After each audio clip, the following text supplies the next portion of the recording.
हिंदी में यूपीएससी की तैयारी से संबंधित प्रोग्राम्स को देखने के लिए सब्सक्राइब करें स्टडी IQ IAS हिंदी।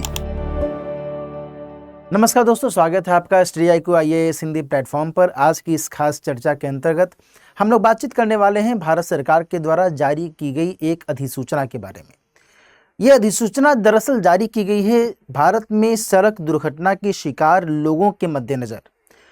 आप सभी को ये पता होना चाहिए कि भारत में जो मौतें होती हैं, इन मौतों में एक बहुत बड़ी हिस्सेदारी जाने अनजाने सड़क दुर्घटना के कारण हमें देखने को मिलती है। और इसी की वजह से सरकार के द्वारा समय समय पर इस संदर्भ में कुछ प्रयास किए जाते रहे हैं और इन्हीं प्रयासों में से जो अभी हाल में सरकार के द्वारा ये अधिसूचना जारी की गई है, वो कहीं ना कहीं इससे जुड़ता हुआ यह दिखता है। सामने यहाँ पर पैनल पर मैंने इस महत्वपूर्ण खबर के बारे में मेंशन किया हुआ है कि सरकार ने ये कहा है कि जो भी ऐसे सड़क दुर्घटना से पीड़ित लोग हैं, हम उनकी सहायता करेंगे। किस तरीके से? तो कैशलेस उपचार के माध्यम से। अब ये कैशलेस उपचार किस तरीके से उनको मिलेगा, कितने दिनों तक ये उपचार मिलेगा, कहाँ पर उनको ये उपचार दिया जा सकता है, इस उपचार के लिए क्या कुछ महत्वपूर्ण प्रावधान किए गए हैं, कौन इसमें महत्वपूर्ण भूमिका निभाने वाली एजेंसियां आदि होंगी, इन सभी के बारे में हम लोग इस चर्चा के माध्यम से विस्तार से समझने की कोशिश करेंगे। जैसा कि मैंने अभी आपको बताया कि देश में पहली बार सड़क दुर्घटना पीड़ितों को सरकार के द्वारा इस माध्यम से सहायता देने की बात की गई है। इसके लिए जिस योजना को महत्व दिया गया है उसका नाम है सड़क दुर्घटना के शिकार लोगों का कैशलेस उपचार योजना 2025। ठीक है साहब, 5 मई से इस योजना को लागू कर दिया गया है, यह ध्यान रखिएगा। ठीक है, यानी कि अब यह योजना एक्टिवेट हो चुकी है। अगली बात यहां पर यह ध्यान रखना है कि आखिर इस योजना में जो लाभ मिलेगा उसका तरीका क्या होगा, किस हिसाब से यह लाभ दिया जाएगा। 2 बातें यहां पर ध्यान में रखिएगा कि प्रति दुर्घटना प्रति व्यक्ति के हिसाब से जो अधिकतम सहायता राशि होगी वह 1.5 लाख रुपए की सहायता के तौर पर यहां पर दी जाएगी। कहने का मतलब यह हुआ कि आप किसी भी एज सच डिजिग्नेटेड हॉस्पिटल में जाते हैं जहां पर कि आपकी खुदा न खास्ता दुर्घटना हो गई है या फिर आपके किसी परिजन की दुर्घटना हो गई है, और जो भी पार्टिकुलर राज्य सड़क सुरक्षा परिषद या फिर राष्ट्रीय स्वास्थ्य प्राधिकरण के द्वारा डिजिग्नेटेड अस्पताल है, उस अस्पताल में जाकर के आप यदि अपना उपचार करवाते हैं तो ऐसे में आपको 1.5 लाख रुपए तक की सहायता दी जाएगी। इसके लिए आपको पैसा देने की जरूरत नहीं रहेगी। इसके अलावा जो आपको वहां पर रखा जाएगा वो अधिकतम 7 दिनों तक के लिए रखा जाएगा। यानी कि आज यदि आपकी दुर्घटना हुई है, आज यदि आपको चोट पहुंची है या फिर आपके परिजन की दुर्घटना हुई है, तो फिर आज की तारीख से लेकर 7 दिन तक वो अस्पताल में रह सकते हैं। ठीक है, उस पर्टिकुलर डिजिग्नेटेड हॉस्पिटल में उनको जो भी ट्रीटमेंट है, जो भी उपचार है वो मुहैया करवाया जाएगा। इसके बाद वो अपने लेवल पर उपचार करवा सकते हैं, इसमें कोई दिक्कत वाली बात नहीं है।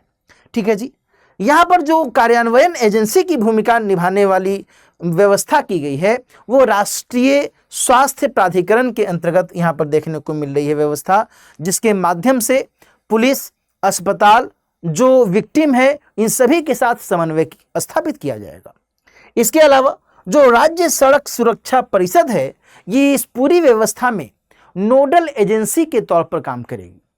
ध्यान रखिएगा कि जो भी राज्य सरकारें होती हैं या फिर केंद्र शासित प्रदेश होते हैं, इन सभी जगहों पर ऐसी परिषद की स्थापना की गई है और इन्हीं को यहाँ पर नोडल एजेंसी के तौर पर संचालन दिया गया है। ठीक है साहब, इसके अलावा अब यहाँ पर बात आ जाती है कि सर इस योजना का लाभ कैसे उठाया जा सकता है। इसके बारे में कुछ महत्वपूर्ण पक्षों को हम लोग देख लें। पहली बात जो मैंने आपको पहले भी संकेत किया कि चिन्हित अस्पतालों में तुरंत उपचार के लिए संपर्क किया जाएगा।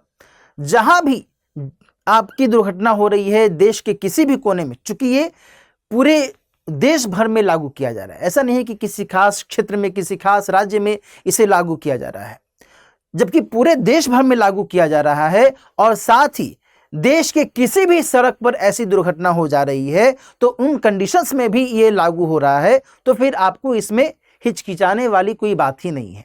ये सोचना ही नहीं है कि अच्छा राजमार्ग पर एक्सीडेंट हो रहा है या फिर राज्य के द्वारा निर्मित किसी सड़क पर एक्सीडेंट हो रहा है ना, किसी एक्सप्रेस वे पर एक्सीडेंट हो रहा है या फिर किसी गली मोहल्ले के किसी सड़क पर एक्सीडेंट हो रहा है। यह आपको सोचना ही नहीं है, बल्कि देश की किसी भी सड़क पर ऐसी दुर्घटना हो रही है तो फिर उस कंडीशन में आपको इसका लाभ मिल सकता है, बशर्ते आपको यहाँ पर जो भी चिन्हित अस्पताल है वहां पर उपचार करने के लिए संपर्क करना होगा। देन आफ्टर जो आगे की गतिविधियां हैं उसको संचालित किया जाएगा। इट मे बी पॉसिबल कि जहां पर यह दुर्घटना हुई वहां पर वह चिन्हित अस्पताल न हो, तो ऐसे में फिर आप क्या करेंगे? तो ऐसे में यह बताया गया है इस योजना के अंतर्गत कि जो चिन्हित अस्पताल नहीं है बल्कि कोई और अस्पताल है तो वहां पर आपका उपचार किया जाएगा, लेकिन वहां पर आपको यह देखा जाएगा कि आप स्टेबल कंडीशन में आ गए हैं या नहीं, या फिर आपके परिजन जिसकी भी दुर्घटना हुई है वो स्टेबल कंडीशन में आ गए हैं या नहीं आ गए हैं।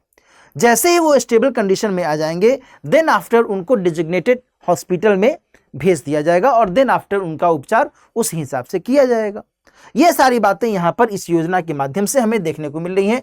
साथ ही जो भी संबंधित प्राधिकारी हैं उनको सूचित करना भी बहुत अधिक जरूरी है, क्योंकि जो भी कागजी कार्रवाई है वो उनके माध्यम से ही संपन्न होगी।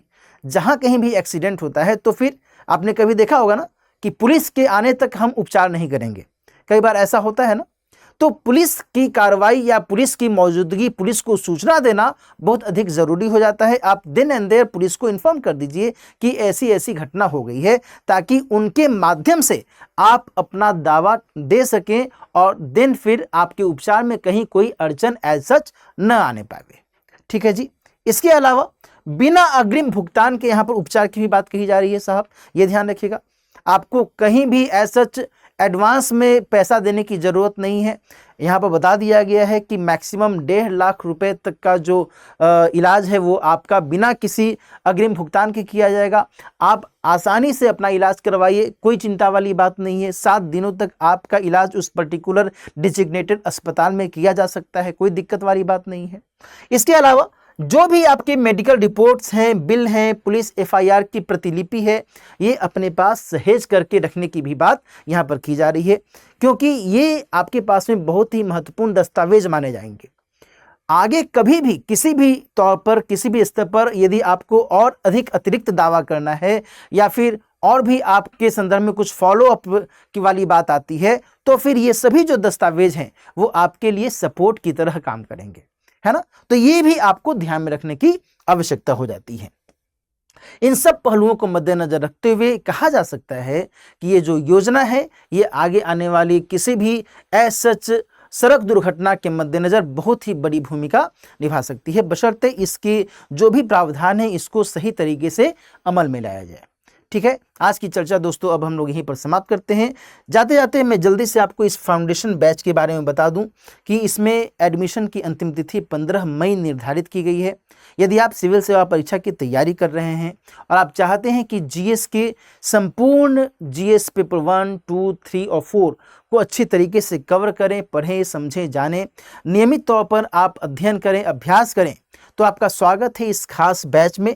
दिलीप लाइव कोड का इस्तेमाल करते हुए राइट नाउ आप 31,999 रुपये में इस बैच को ज्वाइन कर सकते हैं और इसके जरिए अपनी तैयारी सिलसिलेवार तरीके से आगे बढ़ा सकते हैं।